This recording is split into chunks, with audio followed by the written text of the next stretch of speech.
moment, life can change. Determining when to move from home or independent living to an assisted living community can be overwhelming. Difficult situations may be lessened by starting the conversation early and talking about what's coming down the road for an aging loved one. It's important to be proactive with conversations about care wishes and spotting the signs that more support in an assisted living community may be needed. Hello, everyone. This is Cheryl Mujal, and welcome to My Care Advisors. In this episode, we are joined by Paula Sotir. She's the owner of Care Patrol Baltimore and is a certified senior advisor and certified Alzheimer's disease and dementia care trainer. She has more than 40 years of healthcare knowledge working through the healthcare continuum. Well, welcome, Paula. It's a great pleasure to speak with you today. Well, thank you, Cheryl. I'm really excited about sharing this information with listeners. Paula, as a certified senior advisor and a nurse, please share some changes that you have seen in healthcare, especially with seniors over the past 3 years. I'd love to do that. I feel like there is literally a perfect storm where the population of seniors is exploding and the healthcare system has really been under stress for 3 years. As I've been dealing with seniors over the last 3 years, I'm seeing some long-term effects from COVID that are affecting them. They really come in two different areas. One is hesitancy. There was a lot of hesitancy from seniors to get the care they needed. That's led to some really worsening symptoms of diseases like cancer and diabetes and heart issues and dementia. The other area was lack of socialization. That has led to worsening cognitive decline like I have never seen in my 9 years in this business. So we've got some long-term effects with seniors, and now we've got a healthcare system that has been under stress for 3 years. I'm in and out of hospitals all the time. I see the nurses and the caregivers and occupational therapy and PT and doctors and social workers all working really, really hard. They're trying to meet the needs of the patients they have. There's just too much to do. So what some of our hospitals have done over the last 2 or 3 years is they've hired travel nurses and travel social workers. And although that's a good solution, it gets more people on the floors. Where it's causing a little bit of heartburn is that the nurses that have been there over 3 years are training clinicians on how to use all the specific hospital systems. And then we have social workers who are supporting these new social workers with very specific support systems that are just local to our community. It's just hard to know if you're not from Maryland, what Maryland offers versus if you came from New Jersey or California. The other thing that I've really seen over the past year is that there are long waits to see the specialist for many different areas, from neurologists to cardiologists to oncologists to pain clinics to wound clinics. Well, what does that mean? That means there's a much higher acuity of clients that are seeking solutions in the assisted living area. Finally, what I'm feeling from families is they're really trying to figure out how to help their parents. They are overwhelmed at how to navigate the healthcare system. They're under stress. They're really under stress. Sometimes they're really frustrated how difficult this journey is and how their parents need so much help navigating the healthcare system. Oh, Paula, thank you for sharing these insights. And so knowing the healthcare environment like you do, it's been very devastating, it sounds like, for so many, not only the healthcare professionals, but also for family members trying to figure out to help their parents. Absolutely. What are some of those unexpected, urgent situations that have happened to seniors that you have experienced? And can you also share a story or a case study that would be helpful to understand that urgent situation and how it all unfolded? Absolutely. So there really are 3 categories for unexpected situations that could mean that living at home is not an option anymore. The first one that everyone knows about is that falls. And falls can prevent you from going home. You might not be able to walk up steps to the shower. You may not even be able to get into your house because there's too many steps. I did a little research, and the CDC data and the most recent data comes from 2020. They said that 28% of people over 65 will fall each year. That's 36 million. Of those 36 million, 37% of them need medical treatment. That's 8 million. Falls is one of the most common unexpected situation. And unfortunately for seniors, it can happen more than one time a year, which is really, really sad. The second area is all around infections. Thank goodness we're not seeing COVID as much as we were, but unfortunately, our immune system may be weaker over the past years. We are seeing infections that can cause seniors to have advanced cognitive decline, thus not being safe at home. I always like to use my ladder analogy. So with dementia or cognitive decline is progressive. And so you usually start at, the top ladder, which is 10. And over time, as it progresses, you're going to go to 9 or 8. And then you get a UTI, a urinary tract infection. And now you have a significant decrease. So instead of being on ladder 8, you go all the way down to ladder 4. And of course, we can treat the infection and we can make sure you're stronger, but sometimes you never go back up to where you were before. So now you're sitting at ladder 6 and you can't take care of yourself, or maybe your wife or husband can't take care of their spouse. So it really has affected this infection, what I'm seeing in the dementia world. The last thing I'm seeing is worsening chronic diseases. All right, such as heart disease. Heart diseases can lead to a stroke. Diabetes can lead to blindness, which is harder to live by yourself. Or unfortunately, it can lead to huge wounds or even amputations. So those are really the 3 different areas that I see that can happen just right out the gate, that, something that is unexpected. I love case studies. So I want to talk about my client who is 81 years old. His family thought that he was completely independent. So about 4 months before we got involved, he called his family up and said, listen, I don't think I need you to come to my house anymore. I just rather go to see you in your house. So of course the family said, honestly, this is great because it makes it easier. They can see the grandkids. So they did this for 4 months. And then they found out that he ran out of gas on a highway. Now, how did he run out of gas? Because he didn't know how to get home. And they didn't find that out right away, but they did find it out when then the unexpected happened. And they called their father every single day, and they went 2 days without hearing from him.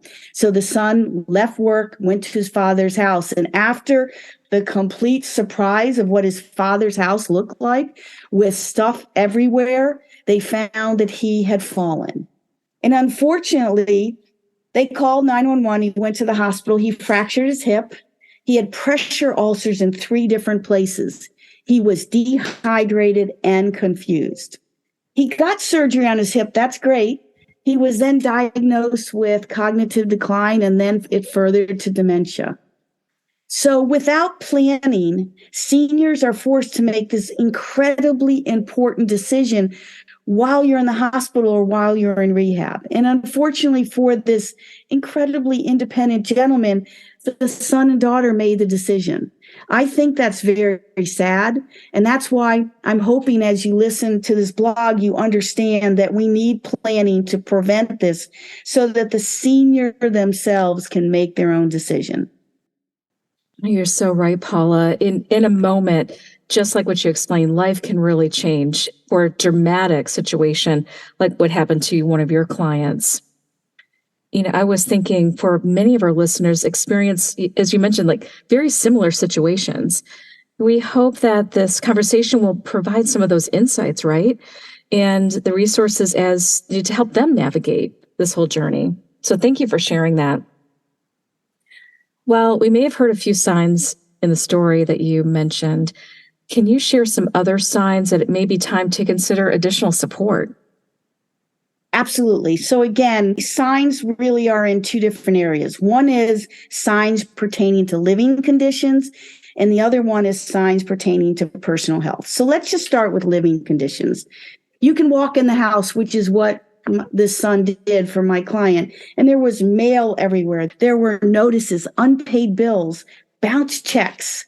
That can be just decreased executive functioning skills that happens in the early signs of dementia, but it also could be that they just can't get themselves motivated and or they don't have enough energy, or they literally can't get to where the trash can is, so they can't throw stuff out. The second thing is the house just is going downhill. There could be paint that's chipping, or they're neglected lawn, or they used to have flowers everywhere and they don't have flowers. You can have spoiled food in the refrigerator or cabinets.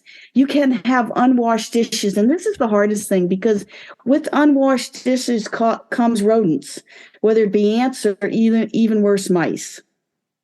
You can have excessive clutter. And that is only if it's uncommon for someone. I mean, there could be people that are, have clutter all the time, but this is if it's different. You can have, like my client, getting lost, going to a very familiar place. That's really scary, but it can happen. And I think the last thing is the one that really does scare the kids the most.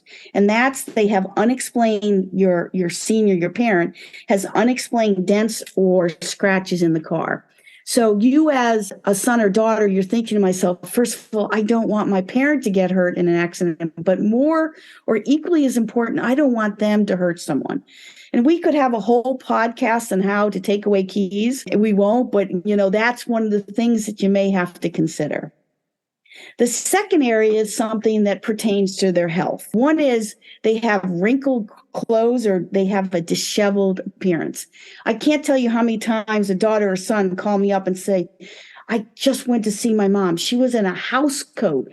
She is impeccably dressed usually. She gets her hair done once a week and her nails done once a month. And I didn't even recognize my mother. All right, that's a sign. That's a pretty big sign.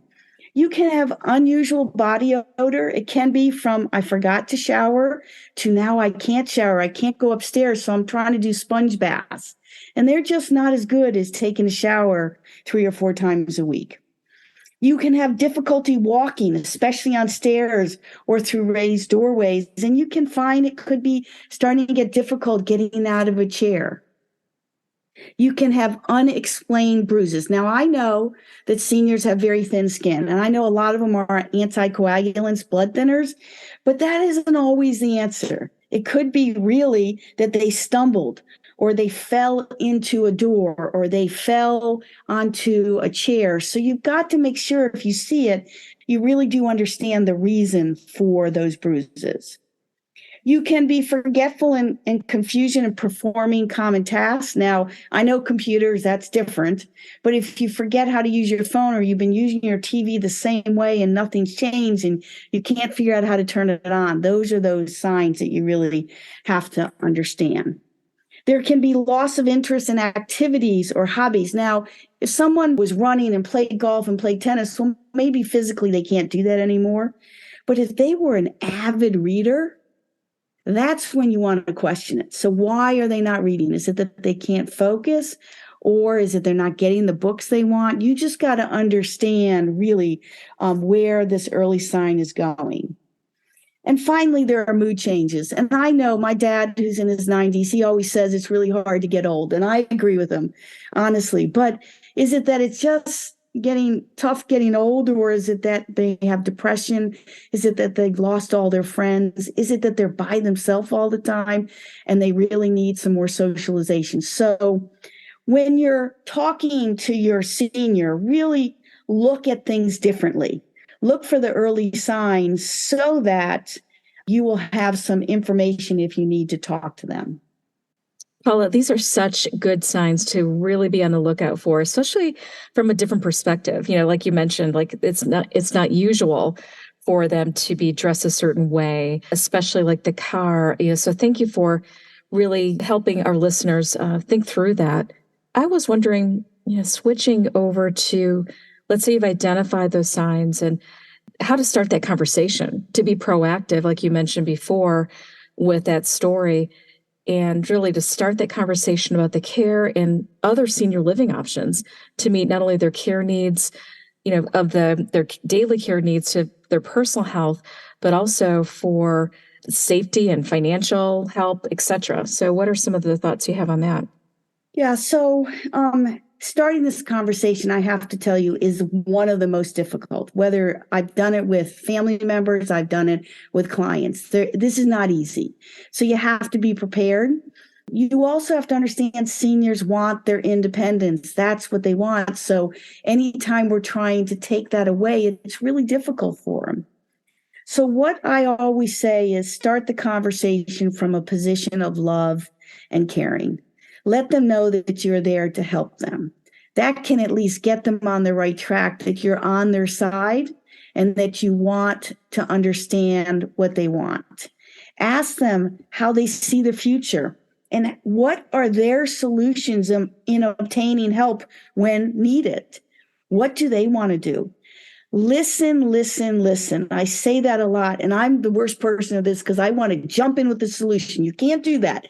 You've got to listen, listen, listen. And then once you've listened enough, now you have to start communicating some of the signs you're seeing and how you might be able to help.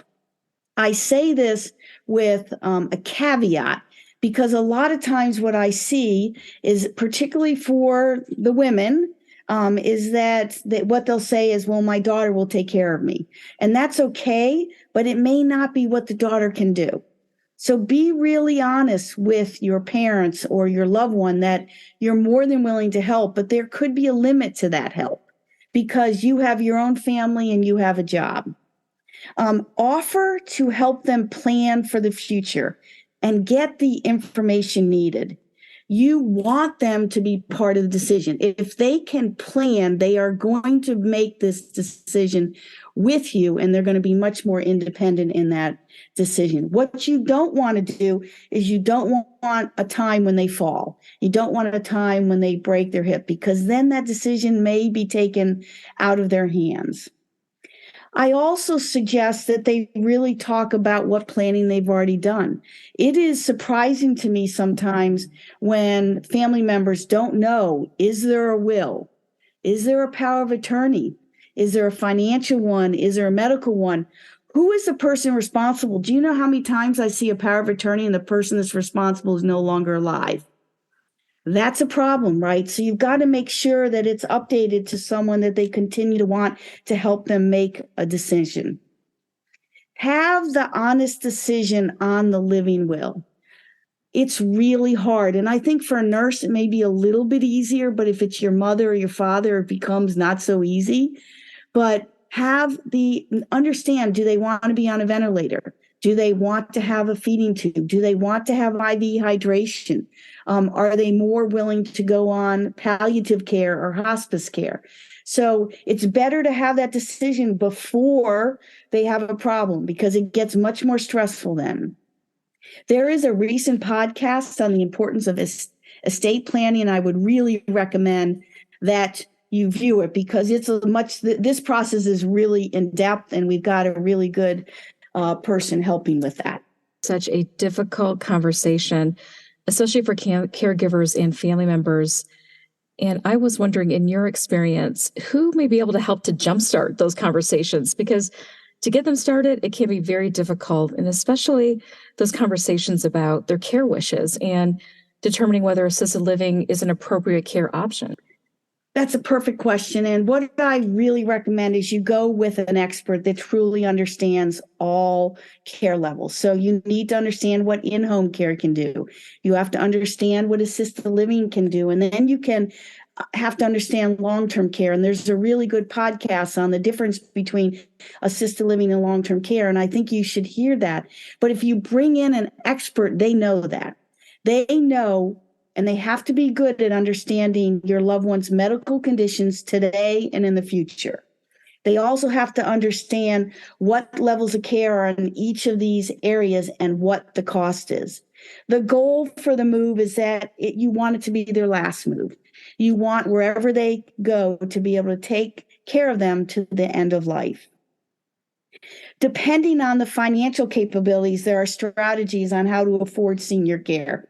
You really, again, need an expert to help you develop that strategy from the standpoint of timing, type of care, and the cost. Now, as you know, I'm a nurse. And I love talking about care. I love talking about how we can keep you safe. But I have to tell you, I talk about finances more than I ever thought I was going to do. Unfortunately, this is definitely a care decision, but many times it's predicated on a financial decision. And so I want to give you an example that happens all the time. And that is a senior who's got $3,500 a month and they have $100,000 in the bank. And finally, the family got together and they were able to get agreement that their mother was going to go to assisted living. They called us, and we know it's really important to not spend all of her 100,000. So we went to communities that she could afford for over 10 years. And then we went to one community that she asked to go to because she had friends. And we knew that it was going to be more expensive, but she went there, of course, fell in love with it. So it was over $6,000. That meant she had money for about 3 years. Now, I know that I want someone to make it their last move, but that's not my decision. That's the senior's decision. And the senior said to her, the family, listen, I want to go. I want to roll the dice, in essence. I'm 91. I have 3 years of money. I hope it lasts. Now, in this case, I was okay with that decision because at her income, if she did run out of money, I knew I could place her in another community. So I thought, it's what she wants, making her happy. Let's move forward. The other area is that no one wakes up and says, I want to go to assisted living. What they say to their family is, I want to stay at home.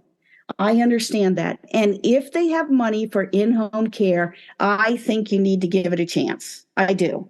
And the reason is because you're listening to their need, you brought in care, and you're saying, okay, let's give it a try. It usually fails. And I don't mean it fails because of the company. They are great companies and they will do everything. It fails because of the situation. And the situation is really two. And I just had one again this week where the senior locked the caregiver out for the past week. That is not good. She's not getting her medications. They're not sure if she's eating. The family had to come in essence say this is unacceptable. It's probably going to happen again. So we're starting the conversation about assisted living. The other reason is that it can be financially not the right decision. As their needs increase, all of a sudden you could afford 4 hours a day, but now you can't afford 8 hours a day. So you really do want to give them a chance, but you also want to be realistic on what could happen. So I can't tell you how many times people ask me, when is assisted living appropriate? And this is my answer time and time again.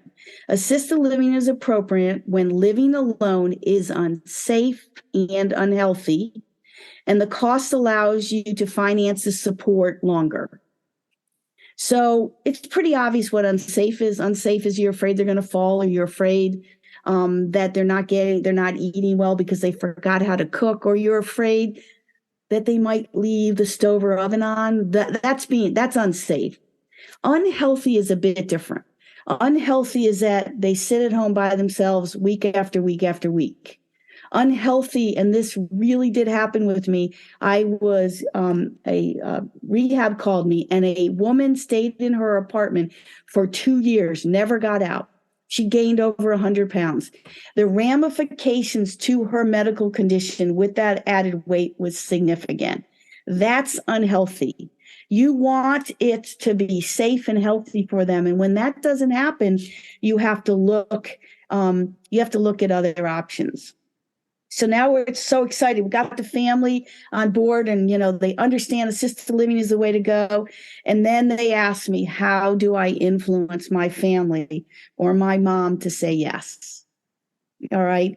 Well, I usually use the analogy of crossing the road. And when I say to them, when you were 5 or 6 and you thought you were independent and you want to cross your road, guess what? Your mother held your hand. You were angry with her. She didn't care. She was keeping you safe. Well, now the roles have reversed.